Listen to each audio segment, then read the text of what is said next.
Hey there everyone, and welcome to the Paleo. Today, I'm going to be looking at a pretty old dinosaur book.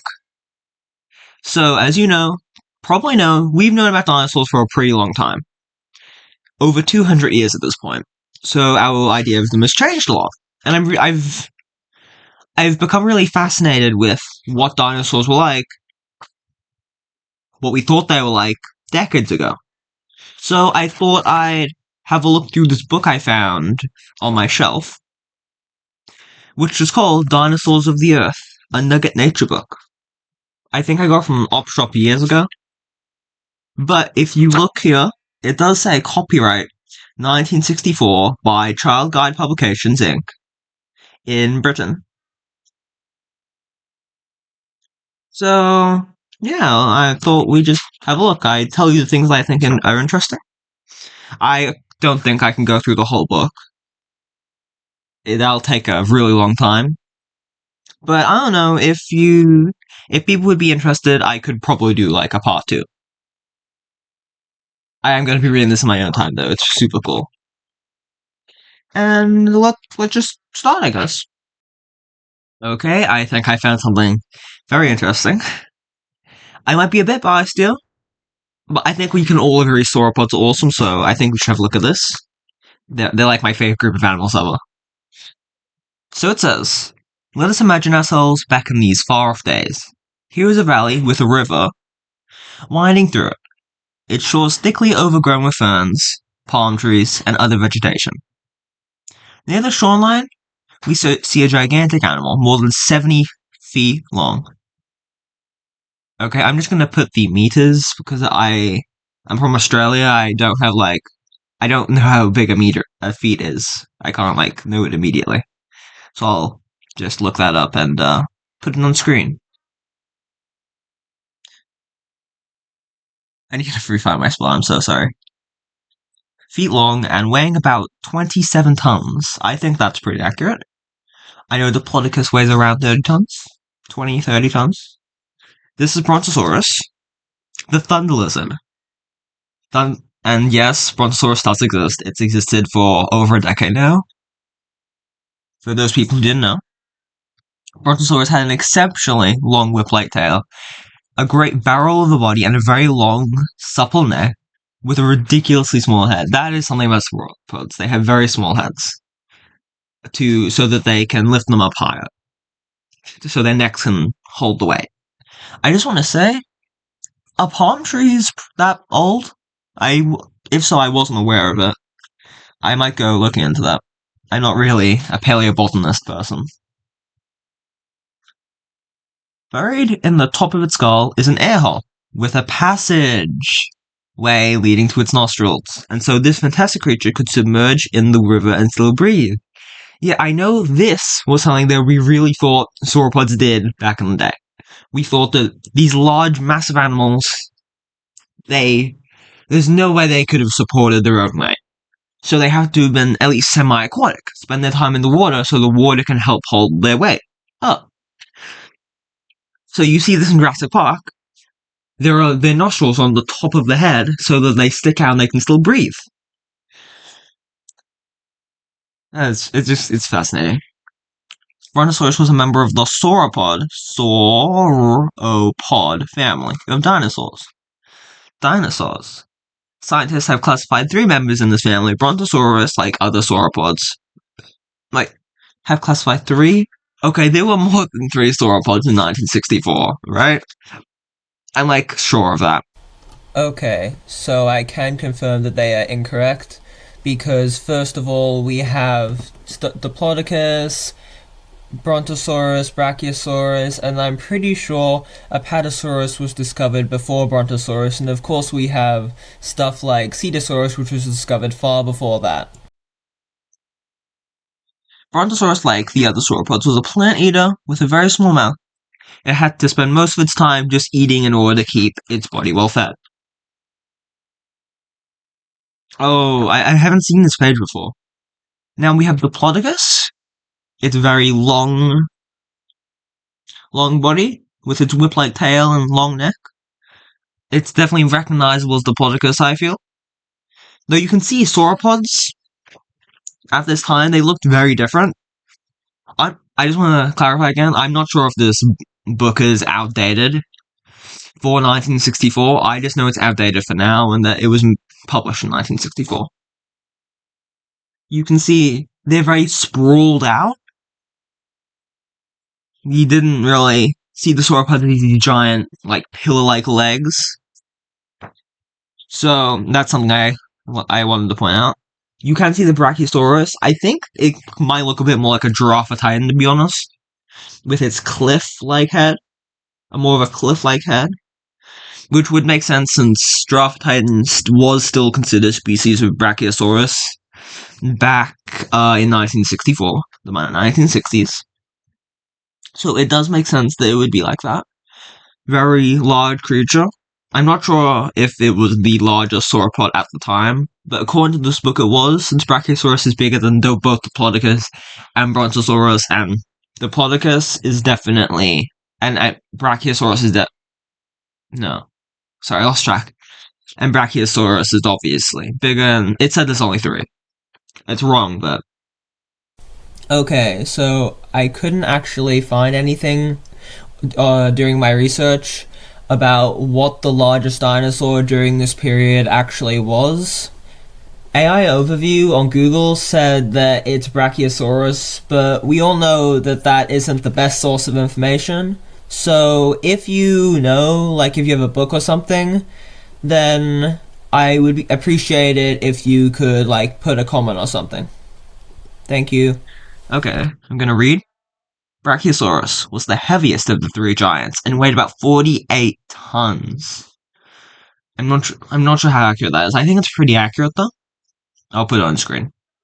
Just imagine 10 elephants in a row and you have an idea of how big a Brachiosaurus was. As a matter of fact, these sauropods were so heavy that they had to stay in water most of the time. There it is again. We believe that they had to spend most of the time in the water to hold up their massive weights. Now we know that they had like pads on the bottom of their feet, pillar-like legs, their bones were hollow, they had efficient respiratory systems. We know they had all the adaptations needed to grow really big. Because it helped to support the weight of their bodies, yeah. But they had another reason for staying in the water most of the time. They were slow-moving, dull-witted animals. By staying in the water, they were safe from more intelligent carnivores on land.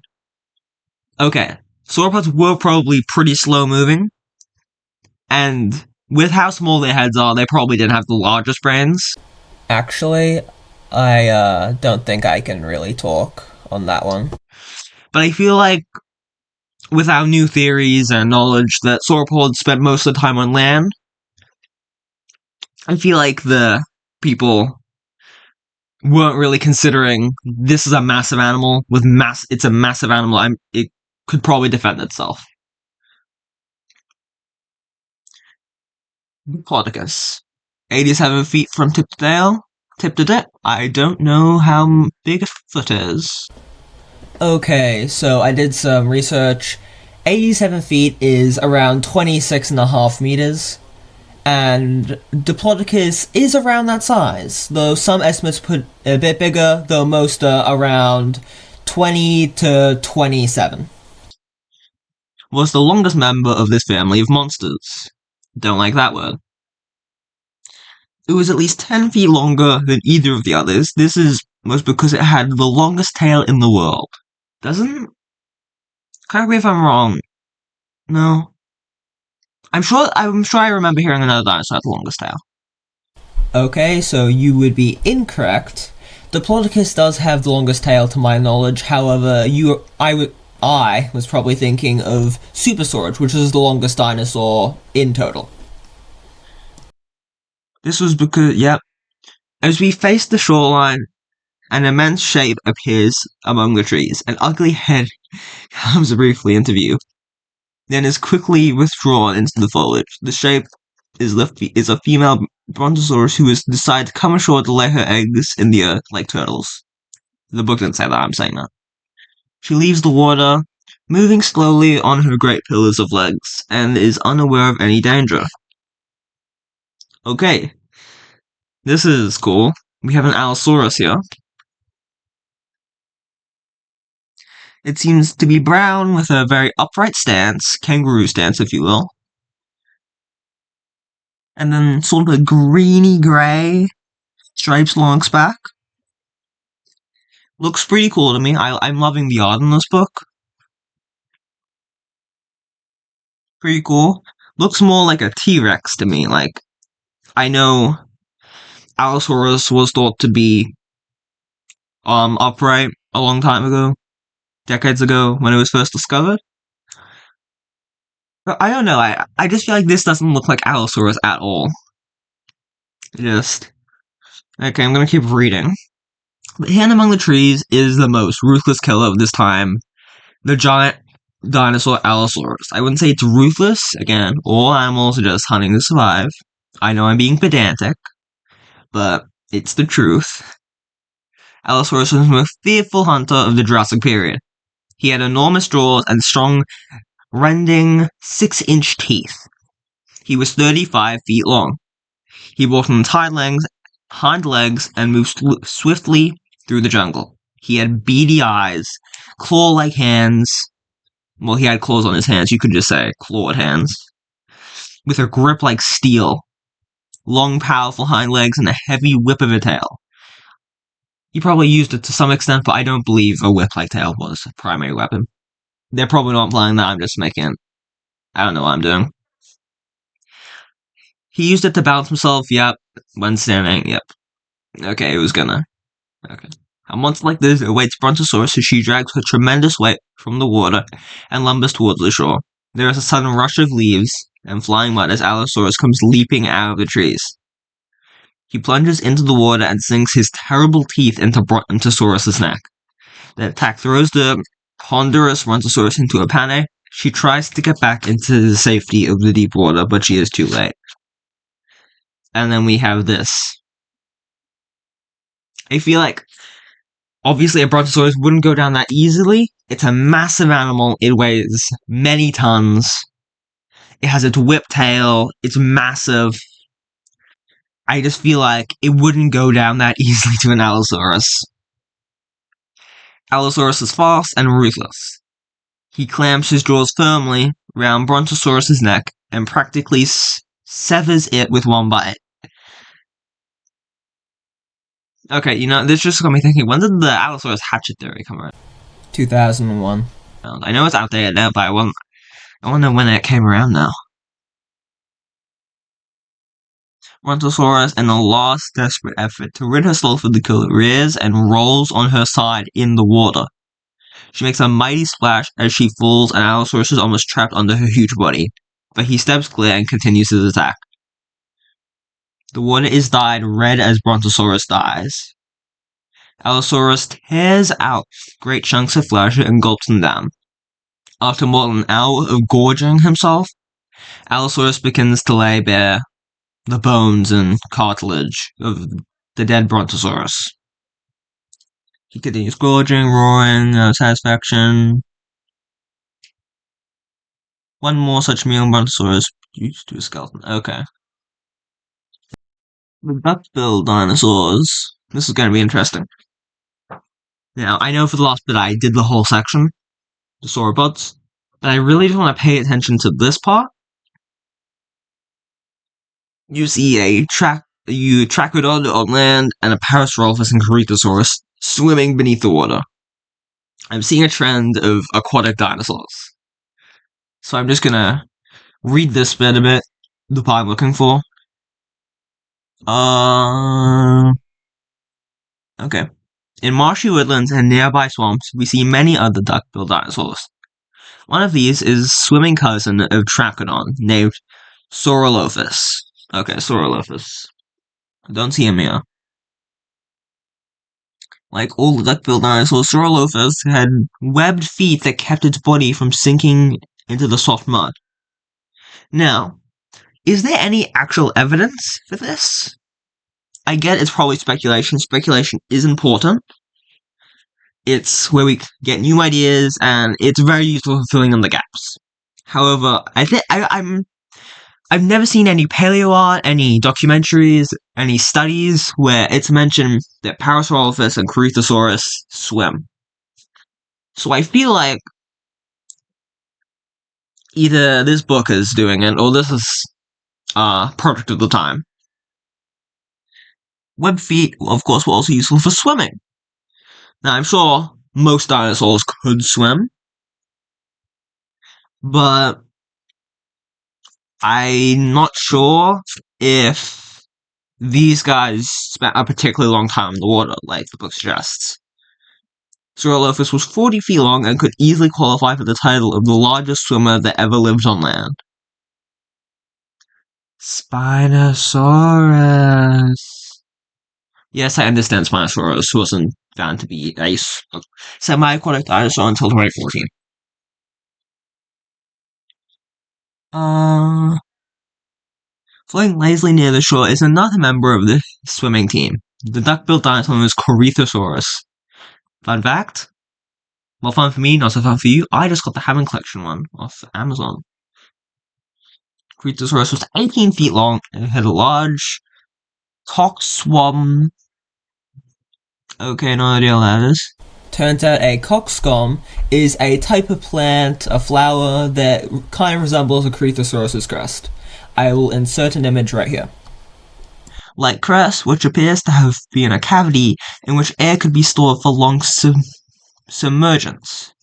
Okay, I believe nowadays we believe the crest of hadrosaurs were probably used for making bellowing sounds for communication. Parasaurus is actually one of the few dinosaurs we actually know how it sounded. Fun fact. That's a fun fact right there. What they did is they made a replica of a Parasaurolophus's skull, and then they blew air through the crest, making a sound. Very fascinating.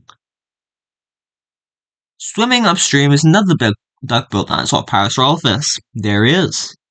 Parasaurolophus measured 35 feet in length and had a tubular, hollow, horn-like chamber stretching from the back of its skull, making it look something like a Roman warrior. You know, I never made that connection, but I can kinda see it. While this swimming party is going on, there is a feverish activity on the nearby shore. Okay, another hunt. Lambeosaurus, though. Lambeosaurus, I do believe, looks like that. The crest looks accurate to me. I mean, maybe a bit too rounded.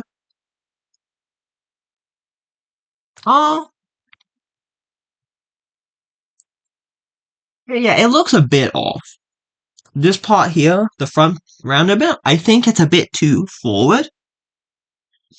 I think it needs to be taken back a bit. But other than that, I think the crest looks really good. Hard to get it wrong, to be honest. Cool, though. And the Lambeosaurus looks like a classic hadrosaur, I guess. Horn dinosaurs. Psittacosaurus! Okay, mini rant. Psittacosaurus is one of the few dinosaurs we actually know, like, a bunch about. Which makes this very outdated. Because we found one particular fossil of Psittacosaurus, which allows us to see its cloaca, what color its skin was, what kind of patterning it has, what its last meal was, I'm pretty sure, its stomach. I was thinking of Borealepelta Mark Mitchell here. We did actually find its stomach. Everything we know about this one Psittacosaurus has given us a bunch of information. So we basically know what Psittacosaurus looked like. Now that makes this very accurate. I mean, inaccurate. Because we believe Psittacosaurus had a reddish-brown color, and I forget the word, but you know what we see on sharks? Okay, so it's counter shading. You find it on sharks, lots of animals, to camouflage from above and below, using the lighting in their environment. Not sure how I forgot it. Pretty simple. It had that. Like sharks, dark on the top, and light on the bottom. We also know its habitat based on that coloration and how it would affect the lighting. Lighting would affect it, its evolution, and yeah. We know that it had quills. We know so much about Psittacosaurus from this one fossil. If you didn't know, by the way, we know the coloration because of melanosomes. What also has the melanosomes? Modern day animals like birds, modern day dinosaurs. So we can then compare these melanosomes. Is it melanosomes? I think so. To the ones in birds and find out what color they are. And then we can find what color the dinosaur was. Very, very cool. I love this. Big fan. Now there's Protoceratops. Not the most accurate thing I've ever seen. Uh, I showed my nan a picture of Dolores from Jurassic Rebirth. She called it a slug. I think she would also call this a slug. Its crest is just not up enough. It's far too flat up against the body. We do not believe it did that. Just the way its feet, they're all sprawled out. We believe dinosaurs had their feet below their body. That's how they were able to evolve so large. They could hold up their weight with their legs. And just overall, it's just a super outdated interpretation of the animal. And just as dead as Stegosaurus, to be honest. Maybe more so for Stegosaurus, actually. I'm gonna skip to another part. Now this Tyrannosaurus Rex here. Oh, Monoclonius! In case you don't know, this guy was discovered in the Bone Wars by I can't remember which angry scientist. He has this big horn, this crest. This is pretty accurate for Monoclonius, but it is no longer valid. It is now known as a nomen dubium. I think it's a synonym of Triceratops, I believe. I'll have to look at that again. Actually, I'll just look it up. It was named by Edward Cope. Discovery Kentrosaurus caused confusion.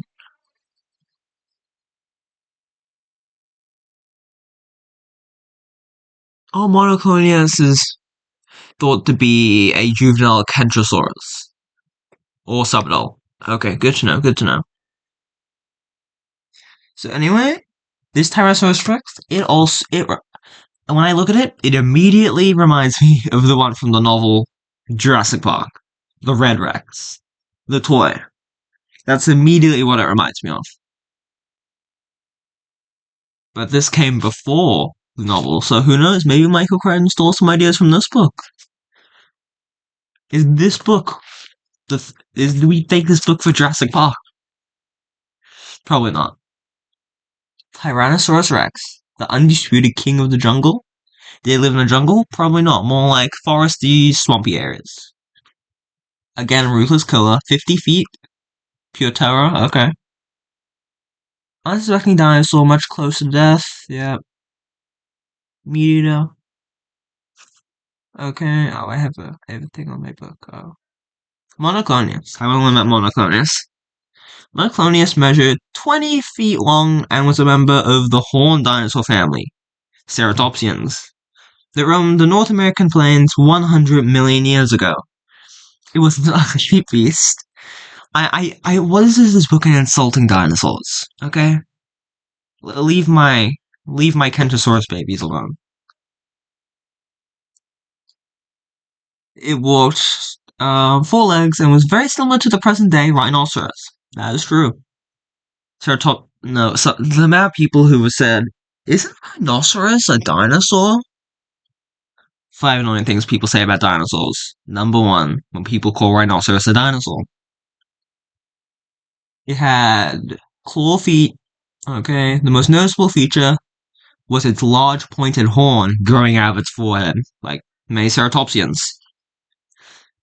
I believe this would be a Kentrosaurian ceratopsian because of that. With this one, Clonius could stab life out of the biggest dinosaur. This animal would be a really dangerous opponent for the great Tyrannosaurus Rex. Battle of the Giants we have here. I think this is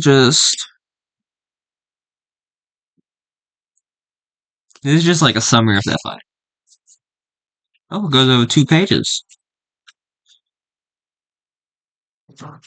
Okay. We have horned dinosaurs. We have Triceratops and Chasmosaurus.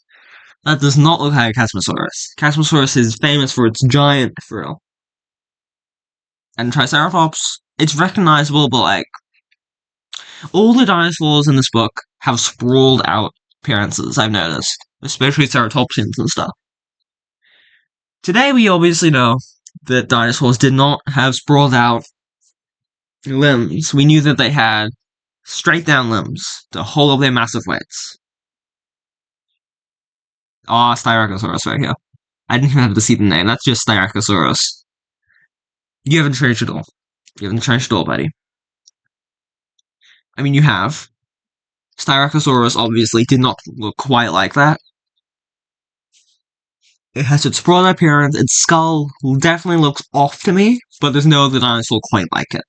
So it's recognizable. And I think that its tail dragging on the ground, we have no evidence of dinosaurs dragging their tail on the ground. You often see Spinosaurus doing it in like documentaries and stuff. We have no evidence. I think we might have some Spinosaurus trackways. We've never found any drag prints from a tail. It has some stuff on the edge. Oh, Brachiosaurus here. Okay, we have this cool page. I'm just gonna read it. We have Allosaurus reptile. Yep. Ammonite, a group of cephalopods, closely related. Yeah. Archaeopteryx! I always forget Archaeopteryx is so old because when you go back further, dinosaur remains start to be like, they don't have feathers, right? You don't see the feathers, but I just see Archaeopteryx with its feathers in it. It's a bit confusing. I think that's a pretty good book, though. I'm glad it was fun to look at it. Yeah, I think I might end it here. How long have I been recording for?